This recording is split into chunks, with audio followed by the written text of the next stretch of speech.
கல்வி செய்திகள். செய்திகள் வாசிப்பவர் சிவசக்தி ஸ்டாலின்.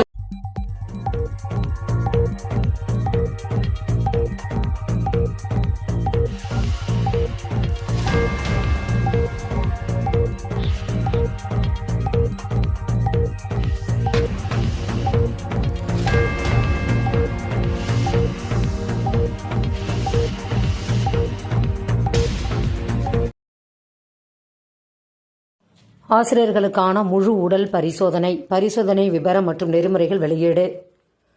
மாண்புமிகு தமிழ்நாடு முதலமைச்சர் அவர்கள் 1/3/2023 அன்று 50 வயதினை கடந்த ஆசிரியர்களுக்கு 3 ஆண்டுகளுக்கு ஒருமுறை முழு உடல் பரிசோதனை செய்வது தொடர்பான திட்ட சார்ந்த செய்தி அறிவிப்பை வெளியிட்டுள்ளார். NPIயை வைத்து தமிழகத்தில் அரசியல். தர்மேந்திர பிரதான்.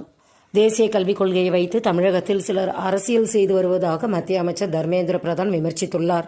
நாடு முழுவதும் NEPயை அமல்படுத்த மத்திய அரசு உறுதி பூண்டுவதாக குறிப்பிட்ட அவர், தமிழக மாணவர்கள் பல்வேறு மொழிகளை கற்பதில் என்ன தவறு என கேள்வி எழுப்பியுள்ளார். மேலும் NEP மூலம் குறிப்பிட்ட மொழியை கற்க வேண்டும் என்ற கட்டாயம் இல்லை எனவும் அவர் விளக்கமளித்துள்ளார்.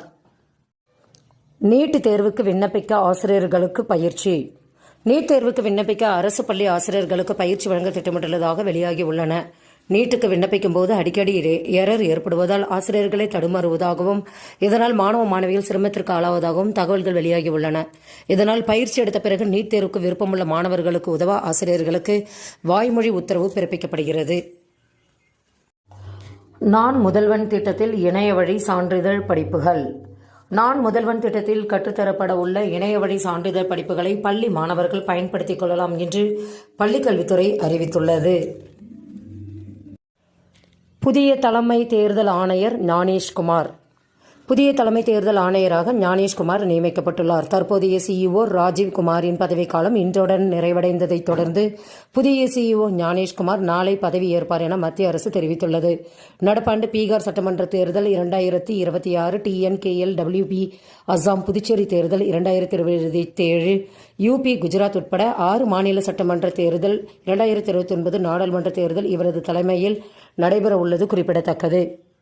செய்திகள் நிறைவடைந்தன. வணக்கம்.